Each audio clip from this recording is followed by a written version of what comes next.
नमस्कार, स्वागत है न्यूज 18 पंजाब हरियाणा में। मैं आपके साथ कुलदीप भारद्वाज। बुलेटिन की शुरुआत करेंगे सोनीपत से, जहां क्राइम ब्रांच की टीम और कुख्यात बदमाश के बीच एनकाउंटर हुआ और इस एनकाउंटर के बाद बदमाश अंकित रेडाऊ को गिरफ्तार कर लिया गया है। क्राइम ब्रांच से मुठभेड़ में बदमाश के दोनों पैरों में गोली लगी है। गांव सोहटी के पास ये मुठभेड़ हुई। जानकारी के मुताबिक आईएमटी खरखोदा में वारदात की फिराक में था बदमाश, वारदात को अंजाम देने की फिराक में था। आरोपी अंकित पर पहले से ही 20 से ज्यादा केस दर्ज हैं और ये जो केस हैं ये हत्या की कोशिश और लूट की वारदातों को लेकर दर्ज है। अवैध पिस्तौल और चोरी की बाइक भी उससे बरामद हुई है। फिलहाल पुलिस ने बदमाश को अस्पताल में भर्ती करवाया है, इलाज चल रहा है बदमाश का। तो ये एनकाउंटर होता है सोनीपत में क्राइम ब्रांच के साथ। कुख्यात बदमाश है, 20 से ज्यादा केसों में केस दर्ज है।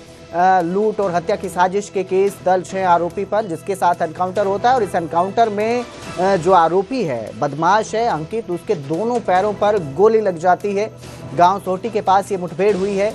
आईएमटी खरखोदा में वारदात की फिराक में था, किसी वारदात को अंजाम देने की फिराक में बदमाश था, लेकिन जैसे ही सूचना मिली इसकी, पुलिस ने, क्राइम ब्रांच की टीम ने इसे घेरा और इसके साथ मुठभेड़ हुई, जिसके बाद अब आरोपी जो है उसे इलाज के लिए अस्पताल में भर्ती करवाया गया है। फिलहाल पूरे मामले को लेकर पुलिस भी जांच कर रही है। वहीं एक अवैध पिस्तौल और चोरी की बाइक भी आरोपी से बरामद हुई।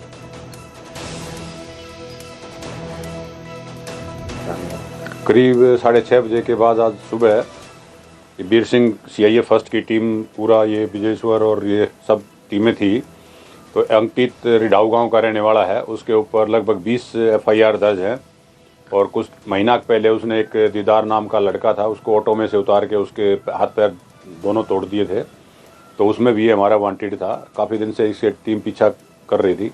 आज सुबह सुबह इन्फॉर्मेशन मिली थी कि अपने बाइक पर ये आईएमटी में किसी वारदात को अंजाम देने वाला है, तो इस पर हमारी सीआईए की टीम ने उसका पीछा किया, तो वो उसने रोकने का इशारा किया, तो उसने पुलिस पार्टी पर 3-4 फायर किए, जो जवाबी कार्रवाई में पुलिस ने भी अपने बचाव में फायर किए, तो उसको 3 गोलियां लगी हैं। और अब जिक्र करेंगे दीनदयाल लाडो लक्ष्मी योजना का, जिसमें एक बड़ा बदलाव किया गया है। अब बदलाव के बाद महिलाओं को 2100 रुपए की जगह 1100 रुपए मिलेंगे, यानी जो बाकी 1000 रुपए हैं अब वो महिलाओं के खाते में डायरेक्ट नहीं आएंगे। महिलाओं को जो 1000 रुपए बच जाएंगे उसकी एफडी या आरडी करवाकर सरकार देगी। नायब सैनी सरकार ने ये पूरा फैसला लिया है और फरवरी महीने से महिलाओं को 1100 रुपए ही मिलेंगे। बाद में ब्याज सहित महिलाओं को जो बची हुई रकम है, जिसकी एफडी आरडी करवाई जाएगी, वो पूरी रकम दी जाएगी। इसके साथ ही सीएम सैनी ने कृषि से जुड़ी 5 योजनाओं के लिए भी राशि जारी की है और कुल 659 करोड़ रुपए मुख्यमंत्री नायब सिंह सैनी ने जारी किए।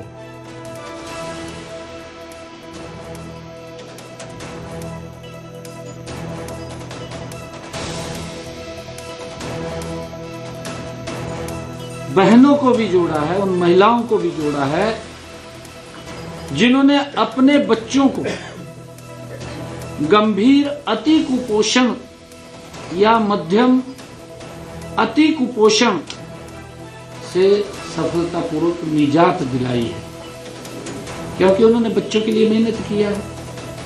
हमने उन बहनों को भी इसमें जोड़ा है।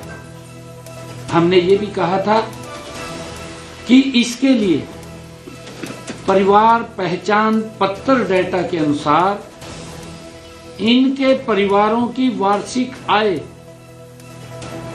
1,80,000 रुपए से अधिक न हो। ऐसे महिलाओं को भी हमने जोड़ा है कि जिन बच्चों ने 10वीं 12वीं में या 1 से 4 कक्षा में निपुण भारत मिशन के तहत या उन्होंने अति कुपोषण से उनको बाहर निकाला है, उनको भी, और उन परिवारों की इनकम 1,80,000 रुपए से कम हो, उन माताओं को, बहनों को भी हमने इस योजना के तहत जोड़ करके उनको 2100 रुपए देने का काम किया है। हमने देश के यशस्वी प्रधानमंत्री आदरणीय मोदी जी के नेतृत्व में ऐसी नीतियां बनाई हैं जिनसे किसानों की आय लगातार बढ़े। ये हमारी सरकार मोदी जी के नेतृत्व में डबल इंजन की सरकार चल रही है कि हमारा किसान सशक्त हो, मजबूत हो, और उसको लेकर के हमारी नीतियां लगातार उनकी आय बढ़ाने के लिए काम कर रही है। हम कृषि क्षेत्र को लाभकारी बनाने के लिए ऐसे विजन पर काम कर रहे हैं कि किसान का बेटा कृषि से विमुख न हो। हम उस योजना पर काम कर रहे हैं। इसके लिए हमारी सरकार बीज से बाजार तक हर कदम पर किसान के साथ, हमारी नरेंद्र मोदी जी के नेतृत्व वाली सरकार किसान के साथ खड़ी है।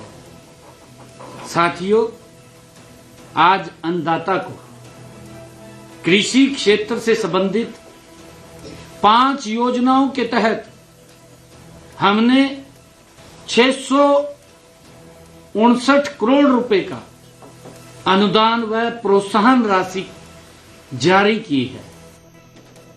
और अब बात करेंगे केंद्रीय मंत्री मनोहर लाल खट्टर की, जो अपने दिल्ली निवास से काम के लिए निकले थे, लेकिन रास्ते में अचानक ट्रैफिक जाम में फंस गए। आमतौर पर ऐसे हालात में नेता गाड़ी में बैठकर निर्देश देते हैं, लेकिन इस बार नजारा अलग नजर आया।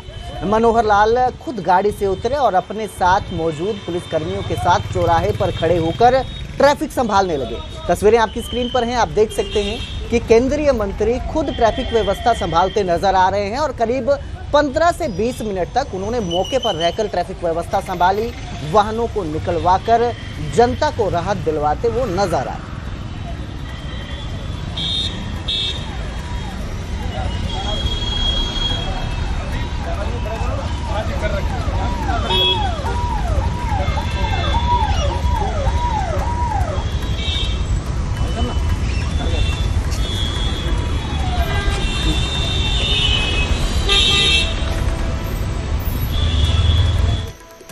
तो उधर सोनी सैनी बतौर मुख्य अतिथि शिरकत करेंगे।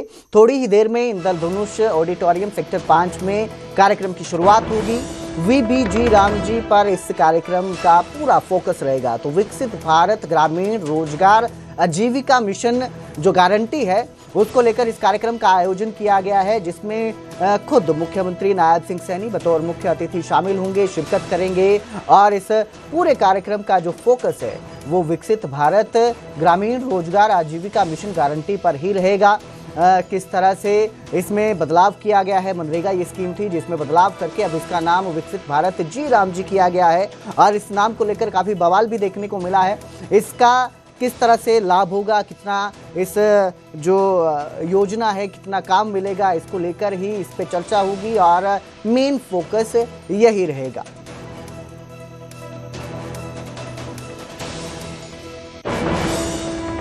तो वहीं नेता विपक्ष भूपेंद्र सिंह हुड्डा आज कांग्रेस ट्रेनिंग कैंप में पहुंचेंगे। हरियाणा कांग्रेस जिला अध्यक्षों को प्रशिक्षण देंगे। उत्तराखंड के जिला अध्यक्ष भी इस कैंप में शामिल होंगे। ट्रेनिंग में संगठन मजबूती पर फोकस रहेगा। आपको बता दें कि ये जो है ट्रेनिंग कैंप ये मंगलवार से शुरू हुआ है, जो 23 जनवरी तक चलेगा। 10 दिन का ये कैंप है, जिसमें जो जिला अध्यक्ष हैं कांग्रेस के, उन्हें प्रशिक्षण दिया जा रहा है। संगठन की मजबूती को लेकर जो है मेन फोकस है इस ट्रेनिंग कैंप का। और इस ट्रेनिंग कैंप में राहुल गांधी भी पहुंचेंगे। कुरुक्षेत्र में ट्रेनिंग कैंप हो रहा है। जानकारी के मुताबिक इसे 21 जनवरी को कुरुक्षेत्र में जिला अध्यक्षों को ट्रेनिंग देने खुद राहुल गांधी पहुंचेंगे, जिसमें संगठन की मजबूती और अनुशासन को लेकर ट्रेनिंग दी जा रही है। और करीब 5 घंटा ट्रेनिंग कैंप में राहुल गांधी कांग्रेस नेताओं के साथ चर्चा भी करेंगे।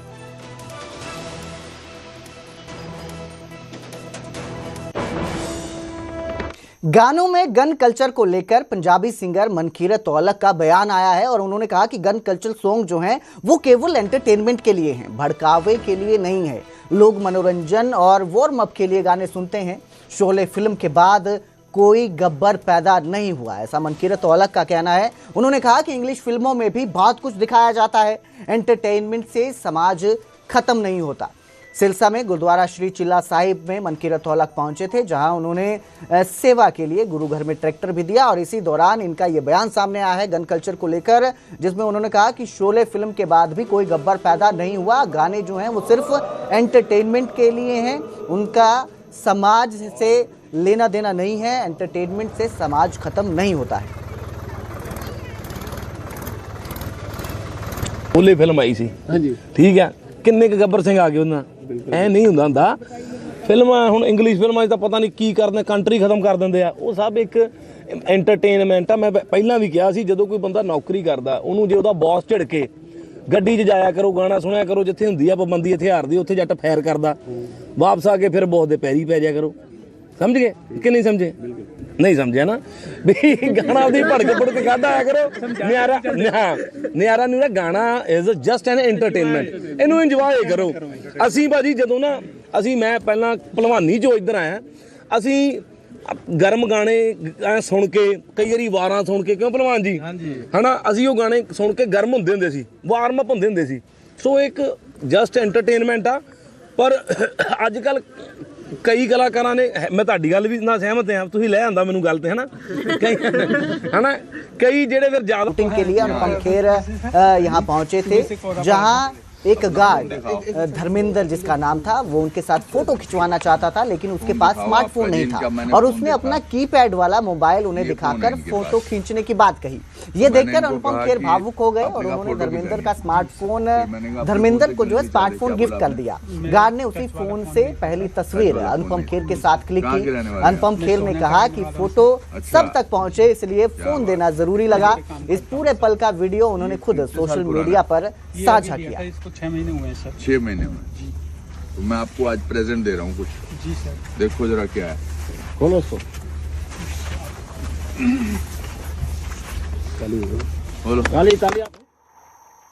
इस परंपरा को आगे बढ़ाते हुए कमिश्नर एवं सेक्रेटरी पंचायत विभाग हरियाणा सरकार डॉक्टर साकेत कुमार जी से मैं अनुरोध करूंगा, आप कोई भी माँ या बहन कोई भी आप मंच पर आ जाएं, कोई भी।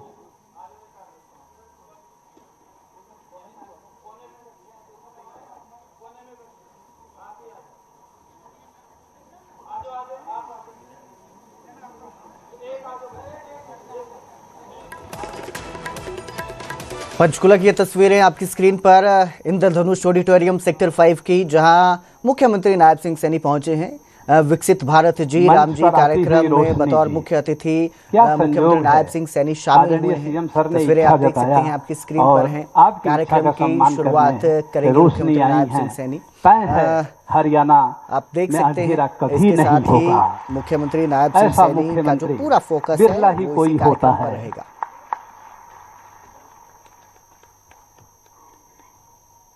यही पंडित दीनदयाल उपाध्याय का अंत्योदय है, अंतिम का होता है।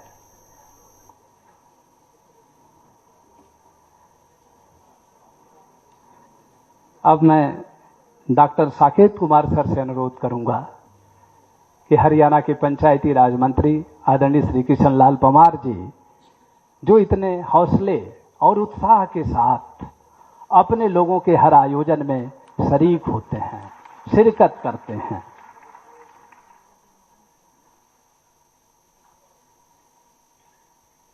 स्मृति चिन्ह प्रतीक है हमारे आदर्श राम राज्य की परिकल्पना का साकार होने का। मैं आदरणीय डॉक्टर साकेत सर से पुनः अनुरोध करूंगा कि इस मंच की आकर्षण विशिष्ट उपस्थिति आदरणीय श्री कृष्ण बेदी जी, जो अपनी सामाजिक सक्रियता से राजनीति में एक नया मुकाम आपने सिर्फ हासिल ही नहीं किया है, आपने राजनीति की नई परिभाषा लिखी है। सामाजिक अधिकारिता, सामाजिक न्याय और अधिकारिता मंत्री। इस अवसर पर लोकप्रिय सांसद आदरणीय श्री कार्तिकेय शर्मा जी का सम्मान करने के लिए एडिशनल डायरेक्टर